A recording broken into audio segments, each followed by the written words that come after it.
क्यों؟ इय्याक नअबुदु व इय्याक नस्तईन। देखने और सुनने वाले मुहिब वतन पाकिस्तानियों को अस्सलाम वालेकुम। आपके लिए आज दो बड़ी खबरें हैं। सेनेट में जो कल करारदाद आई इंतखाबात मुलतवी करने के हवाले से, आज उसको इलेक्शन कमीशन पहुंचा दिया गया और सेनेट में एक और करारदाद जमा करवा दी है कि इंतखाबात वक्त पर होने चाहिए। ये सेनेटर मुश्ताक साहब जमात इस्लामी से ताल्लुक़ है जिनका, उन्होंने ये दरख्वास्त जमा करवाई है। आपसे कल जब व्लॉग में बात हो रही थी तो कुछ चीज़ें मिस हुई हैं, मैंने कहा आपके सामने आज वो रखी जाए, ये सेनेट की करारदाद के हवाले से।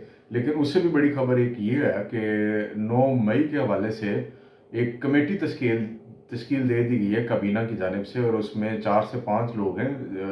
मिनिस्टर फॉर लॉ जो हैं उस कमेटी को हेड करेंगे, और वो कमेटी निशानदही करेगी उन लोगों की जो 9 मई के वाक़यात में मुलव्विस थे। और उसके बाद ये वफाकी वज़ीर कानून है अहमद इरफान असलम साहब, ये इसको हेड कर रहे हैं।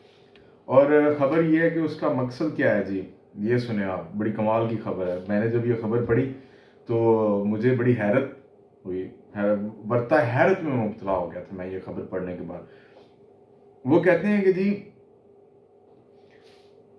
काबीना 14 रोज़ में अपनी रिपोर्ट पेश करने की पाबंद होगी और सिफारिशात तैयार करेगी और वजूहात तलाश करेगी। कमेटी 9 मई के मास्टरमाइंड, मंसूबा साज, सहूलतकार और अमल करने वालों का पता लगाएगी।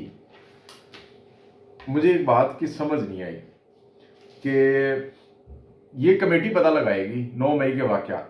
9 मई से लेके अब तक इतने लोग, 10,000, जिसको तहरीक इंसाफ क्लेम कर रही है, 10,000 लोग गिरफ्तार हो चुके हुए हैं। कोई 109 के करीब है फौजी अदालतों में जिनका ट्रायल हो रहा है, और कोई 150-200 के करीब हैं जो एंटी टेररिज्म कोर्ट्स में जिनका ट्रायल हो रहा है। वो लोगों का ट्रायल कैसे शुरू हो गया है?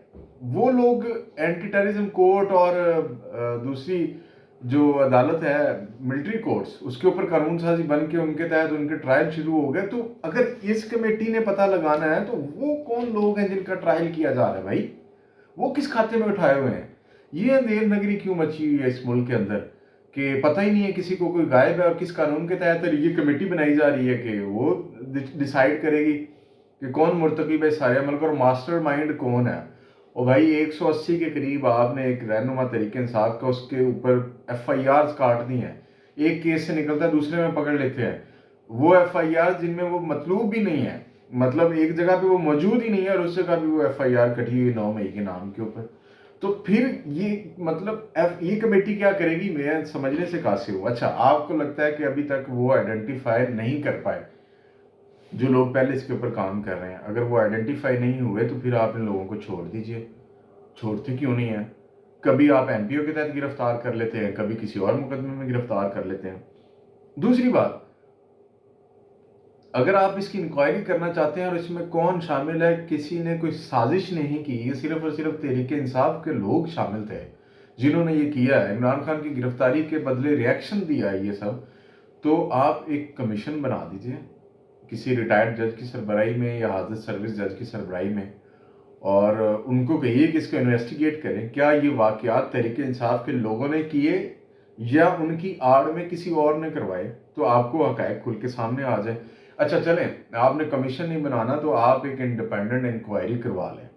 आप बाहर की किसी फॉरेंसिक एजेंसी या बाहर की कोई जो ऐसी इन्वेस्टिगेशंस वाली एजेंसीज होती हैं उनकी खिदमात ले लें और आप इंडिपेंडेंट इन्वेस्टिगेशंस करवाएं, और आपको पता चल जाएगा कि ये हुआ क्या है। दूध का दूध और पानी का पानी हो जाएगा। लेकिन नहीं, मसला ये नहीं है। मसला ये है कि ये इसलिए नहीं किया जा रहा क्योंकि वहाँ पता चल जाएगा कि इसके असल मुर्तकिब कौन है जिन्होंने ये सब करवाया है, और एक प्रॉपर प्लानिंग के तहत गिरफ्तारी की गई और उसके बदले रिएक्शन आना था, और जिन जगहों पे रिएक्शन आना था उन जगहों पे कैसे इंतजामात होने चाहिए थे, ये सब प्री प्लान था। तो वो राज अफशा हो जाएंगे जिसकी वजह से ये इंडिपेंडेंट इंक्वायरी या कमीशन नहीं बनाया जा रहा जो इसको इन्वेस्टिगेट करे। अच्छा, दूसरी खबर, ये सेनेट वाली खबर के ऊपर मैं इसके बाद आता हूँ। ये जो आज इलेक्शन कमीशन ने कहा है कि जी ये PTI का लेवल प्लेइंग फील्ड का जो दावा है वो गलत है, कि नहीं मिल रहा उनको। PTI ने ये क्लेम किया ना کہ لیول پلینگ فیلڈ نہیں ہے ان کے لیے، تو وہ الیکشن کمیشن کہتا ہے جی غلط ہے۔ اچھا کیسے غلط ہے؟ وہ یہ کہتے ہیں کہ جی 75% پی ٹی آئی کے امیدواران کو کاغذات نامزدگی ان کے جمع ہو چکے ہوئے ہیں اور وہ الیکشن لڑ سکتے ہیں۔ اچھا مگر یہ دوسری خبر کا کیا کریں گے الیکشن کمیشن والے؟ یہ ایک الیکشن ٹریبیونل ہے، جج عدنان کریم اس کو ہیڈ کر رہے ہیں، اور کراچی میں جو لوگ جن کے مسائل ہیں ان کو وہ سن کے انہوں نے ان سب لوگوں کو الاؤ کر دیا کہ وہ الیکشن لڑ سکتے ہیں۔ یہ ایک ٹریبیونل ہے، اس کے بعد تمام چھوٹی اور بڑی عدالتوں میں، ہائی کورٹس میں اور لوور کورٹس میں پی ٹی آئی کے رہنماؤں کے خلاف پی ٹی آئی کے رہنما اپنی اپیلیں لے کے ان میں جا رہے ہیں کہ ہمارے کاغذات نامزدگی ریجیکٹ کر دیے۔ کس نے ریجیکٹ کیے؟ سپریم کورٹ آف پاکستان نے؟ نہیں، الیکشن کمیشن آف پاکستان نے ریجیکٹ کیے۔ اور اگر وہ کہہ رہے ہیں کہ سب کو ٹکٹس مل گئے اور سب صحیح جا رہا ہے، تو پھر یہ ریجیکٹ کیوں ہیں بھائی؟ مطلب ہر روز کیسے ریجیکٹ کر سکتے ہیں وہ پیپرز؟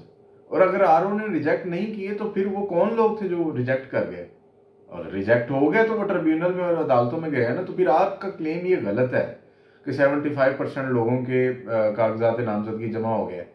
آپ نے آج شاہ محمود قریشی صاحب کے کاغذات نامزدگی جو ہے کینسل ہوئے ہیں، آپ جن لوگوں کو اب کون اٹھا رہا ہے؟ آپ لوگ اٹھا رہے ہیں، کوئی اور اٹھا رہا ہے؟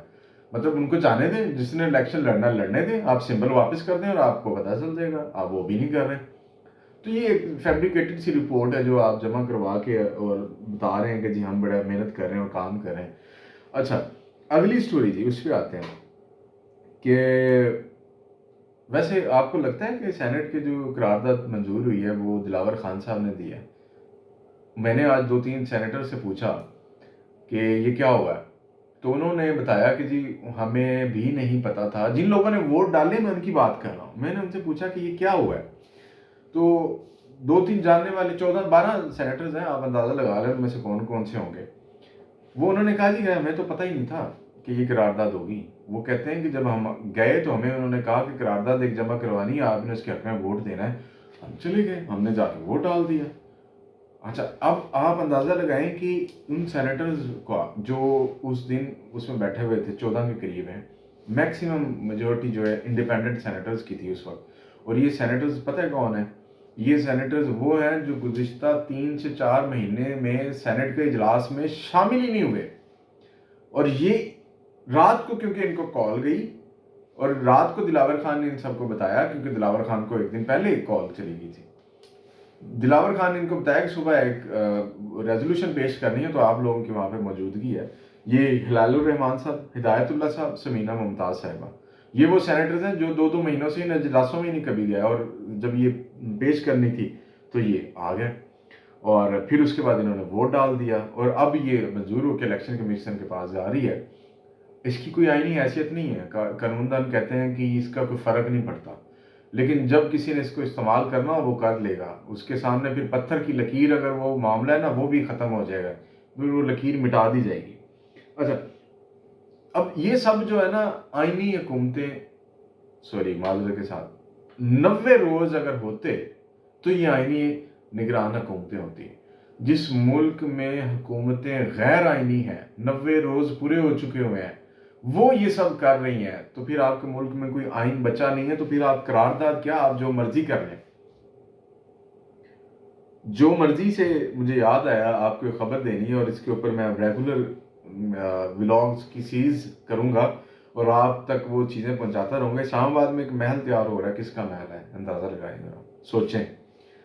اگر آپ کو سمجھ آئے تو کامنٹس میں لکھیے گا، میں آپ کو بتا دوں گا کہ یہ محل کس کا ہے۔